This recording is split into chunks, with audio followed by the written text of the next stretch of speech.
Traders, we're looking at the euro dollar daily time frame. It's traded into a key support level. Let's pull up these candle bodies, mark them across, and then we'll go down the time frames and have a closer look. So daily, traded into it. The wicks of these candles over here correspond with the current wick to body range on the current daily candle.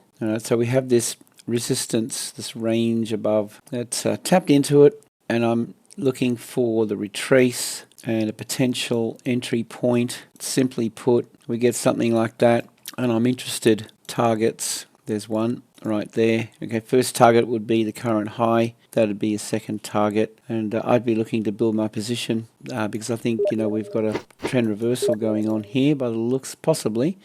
I'm not convinced yet until we see a break and retest of this current range. That would convince me. Comment, check the links below, join our free Telegram, and you'll find other information of interest in the links below. What else can I say? That's my take on the euro dollar. I'd love to hear your thoughts on this. So yep, don't hold back. Comment. That'd be awesome. And with that, I hope you have a great day. Safe trading. See you in the next video.